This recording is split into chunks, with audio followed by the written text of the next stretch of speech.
Bonjour à tous et aujourd'hui je vais vous expliquer comment être sub 5 au Rubik's Cube en théorie parce que c'est pas si simple que ça mais voilà, donc sub 5 c'est à dire savoir faire un 3x3 en moins de 5 secondes. Il y a très peu de cubeurs dans le monde qui y arrivent et je pense que même aucun qui est vraiment consistant. Il y en a vraiment 3 on va dire qui sont consistants à faire ça à chaque fois qu'ils font une résolution. Et c'est parti. Donc déjà pour commencer, je rappelle que je ne suis absolument pas sub 5, mais pas besoin de ça pour connaître un petit peu les démarches sur comment y arriver. En tout cas en théorie, je pense qu'il y a peut-être des points dont je parlerai pas parce que j'ai oublié ou parce que j'en ai aucune idée qu'il faut faire ça, mais dans l'ensemble je vais résumer plus ou moins ce qu'il faut faire et vous donner une idée théorique de ce à quoi doit ressembler une résolution sub 5. Alors déjà pour commencer, pour les plus novices d'entre nous, je vais faire un petit rappel sur ce à quoi ressemble une résolution à haut niveau, donc revenir sur la méthode qu'ils utilisent pour que ce soit plus précis et plus clair pour ceux qui ne comprennent pas. Donc je vais mélanger le cube et je vous explique. Déjà ce que chaque personne très forte en Rubik's Cube fait, c'est qu'il commence par faire une croix. Alors le but de la croix, c'est qu'elle soit faite en le moins de mouvements possible et le minimum à faire c'est faire en moins de 8 mouvements sa croix. Donc là je sais pas si j'ai fait en 8 mouvements mais ils font une croix comme ça. Ensuite deuxième étape, faire ce qu'on appelle des F2L. Donc des F2L c'est créer des paires comme ceci avec blanc, rouge, comme ça là c'est une paire. Et en fait quand on va insérer cette paire il y a plusieurs moyens de faire ça, par exemple comme ça, ça va mettre les deux pièces en même temps ici, et donc comme ceci on va faire ça 4 fois pour chaque paire, et on va construire tout un étage, on va construire les 2 premiers étages du cube assez rapidement. Donc pour ça il y a des techniques classiques, et après il y en a des plus avancées, et donc c'est ça que les pros font.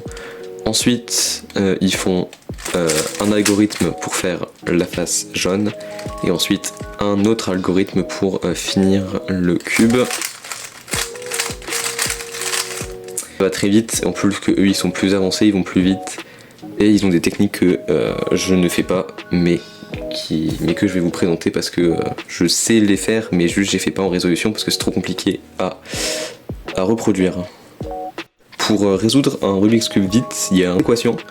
Donc c'est le temps de résolution est égal à nombre de mouvements sur le nombre de mouvements fait par seconde. Et ça va donner en nombre de secondes le temps qu'on va faire. Par exemple, si j'ai besoin de 130 mouvements pour résoudre mon cube, mais que j'ai fait à une vitesse de 10 tours par seconde, et ben mon cube va prendre 13 secondes à résoudre. Bravo. Si je fais 65 mouvements mais que je fais 5 tours par seconde, et bah je vais prendre aussi 13 secondes. Du coup le but ça va être de minimiser le nombre de mouvements, par exemple être à 45 mouvements, le plus bas possible, et d'être le plus haut possible en TPS, par exemple à 13-14 de TPS, et ça va nous faire des très bonnes résolutions parce que le temps va être très bon. Donc pour commencer, je vais parler un peu du nombre de mouvements, donc je vais appeler ça l'efficacité de résolution du cube. Donc pour ça il y a plusieurs techniques, par exemple faire sa croix le plus rapidement possible, donc ça s'entraîne de réussir à trouver comment on les fait, et donc de faire toujours une croix en moins de 8 mouvements parce qu'on peut toujours faire une croix en moins de 8 mouvements, c'était démontré. Quand ils font des F2L, faut pas prendre 40 ans pour un cas, par exemple faut pas faire comme les débutants font, ils vont faire ça puis après One eternity later. pour faire ça, alors que ça aurait été plus vite de faire bon, mais là c'est le même cas. En fait il va falloir optimiser ces solutions et voilà, pour aller gagner du temps et aller bien plus vite. Donc il y a pas mal de moyens pour vraiment augmenter son efficacité. La première méthode qui est vraiment très dure à faire, et c'est une méthode qu'utilise beaucoup Timon Kolaczynski, donc un des 3 dont je parlais quand je disais qu'ils savent faire du sub 5. Alors, je vous trouve un cas qui marche et je vous explique. Pseudo-slotting, ça va être un peu un dérivé des F2L. Donc en fait quand on va faire des F2L, ce qui va se passer c'est qu'on va mettre 2 pièces comme ça d'une même couleur qui se suivent et on va insérer la paire. Par contre là ce qu'on va faire c'est on va décaler toute la rangée du bas comme ceci, En fait, on va pas insérer une paire de F2L comme avant qui se complète, mais la paire qui ira bien dans les deux rangées. Par exemple, ici, pour compléter cette rangée, il faudrait un bleu orange. Et là, du coup, j'ai le coin bleu orange. Ici, pour compléter, ici, il faudrait un vert orange. Et là, j'ai le vert orange. Du coup, il faut aligner les deux bien pour que quand on insère ce qui peut s'apparenter à une paire, on n'est qu'à faire un mouvement du bas.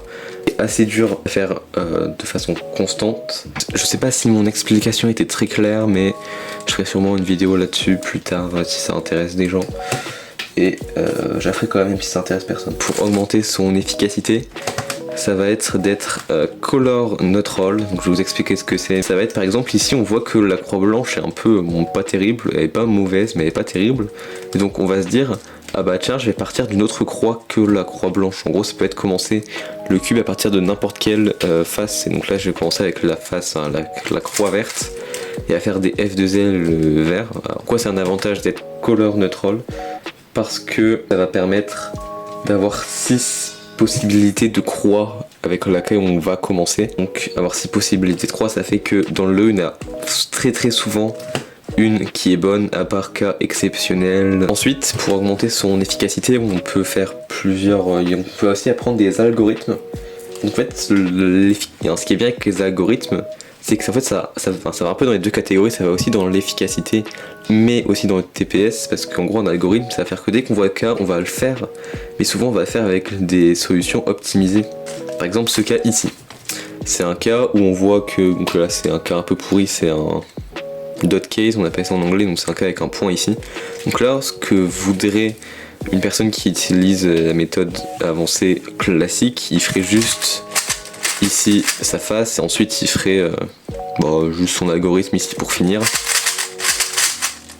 Voilà, c'est un peu long.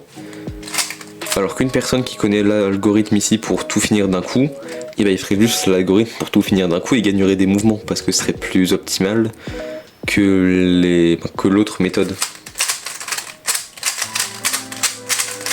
Voilà, c'était plus optimal et c'était plus rapide. Et comme ma mémoire s'habitue, comme mes mains sont habituées à faire ça, en plus ça gagne du TPS. Et donc ça augmente, ça fait baisser notre temps. Et donc il y a plein de sets d'algorithmes, ça s'appelle un set d'algorithmes, c'est un ensemble d'algorithmes qui font tous la même chose en partant de cas similaires mais tous un peu différents. Voilà. Donc il y a ce qu'on appelle les Winter Variations. Donc je vais vous expliquer ce que c'est. En fait c'est quand on a un cas avec 3 arêtes ici bien mises, bien orientées, et avec un cas comme ceci. Avec un cas comme ceci de F2L, en fait on peut passer le fait de faire la face du haut. Donc par exemple là en l'occurrence celle-là c'est celui-ci. Bon ça finit tout le cube mais c'était pas prévu à la base. Et donc il y en a plein des cas comme ça. Ensuite dans la même idée il y a les Summer Variations, alors j'en connais aucune. Je vais bricoler un truc ça. En fait c'est pareil quand on a 3 arêtes ici bien orientées. Et qu'on a ce cas ici, donc c'est un cas où on doit normalement faire ça pour le résoudre. Donc là c'était le cas le plus basique, on fait juste ça et ça résout la face. Ensuite comme autre algo il y a les 500 ZBLL. 500 c'est beaucoup mais il y a certaines personnes qui les connaissent, genre Juliette Sébastien, je crois qu'elle les connaît tous. Donc Juliette Sébastien c'est une cubeuse française. La meilleure cubeuse française. Et donc elle connaît tous les ZBLL, les 500. Donc ZBLL c'est en gros un cas comme ceci, croix jaune de fête. Et ensuite en un algorithme on finit tout le cube. Donc là en l'occurrence c'est celui-ci. Voilà, et ensuite il y a les 4000 One LLL, donc les One Look Last Layer en anglais. Donc ça veut dire que, je vais résumer, on arrive sur un cas comme ceci, un cas d'OLL classique et en un algorithme, on finit le cube. Donc ensuite j'ai parlé un peu du TPS, facile à comprendre.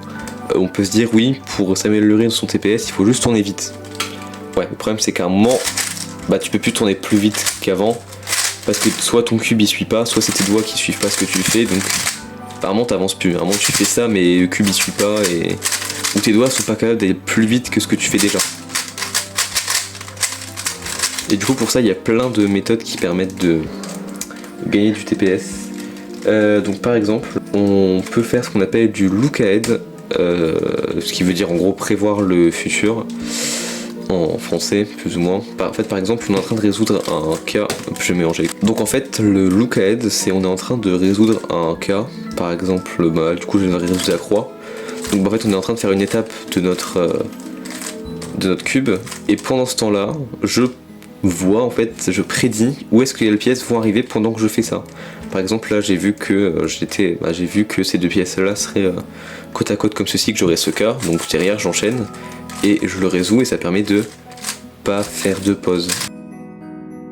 Ensuite pour tourner plus vite on peut aussi améliorer ce qu'on appelle son TPS. J'y reviens, donc je disais, pour tourner plus vite, on peut aussi améliorer ses finger tricks. Donc en français, c'est ses mouvements de doigts. Donc au lieu de faire ça comme un débutant, faire un algo comme ça, alors on va reprendre à chaque fois toute sa main, c'est peut-être mieux de faire ça en utilisant un doigt par coup, ou de faire des finger tricks. C'était pas des finger tricks très avancés que j'ai fait, mais il y en a des plus avancés, genre comme ça ou comme ça, au lieu de toujours utiliser le même doigt et faire toujours la même chose. Ensuite, ce qu'on peut faire aussi, c'est d'arrêter de faire des rotations de cubes, et ça fait gagner tellement de temps. Alors, je vais vous expliquer déjà comment on arrête de faire des rotations de cubes. Donc par exemple, j'ai ce cas ici. Là, normalement, tu me dis, oui, tu tournes, tu fais ça. Non, c'est beaucoup trop long, faut mieux faire ça. Et donc l'absence de rotation est directement liée au finger tricks, parce que oui, pour le cas que je présentais avant, il vaut mieux faire ça, il vaut mieux faire ça. Si on n'a pas les finger tricks pour faire ça, et ben on va être obligé de faire ça. Du coup c'est pour ça qu'il faut avoir des très bons finger tricks et que c'est vraiment très utile. C'est la fin de cette vidéo, j'espère qu'elle vous a aidé et que vous a un peu informé sur tous les efforts qu'il fallait faire pour passer sub 5 au Rubik's Cube. Et j'ai oublié de dire un truc très important pendant ma vidéo. Donc déjà faudra beaucoup s'entraîner, mais ça vous savez, mais aussi il faudra s'amuser, parce que si on s'amuse plus, et bah à quoi ça sert de continuer à en faire.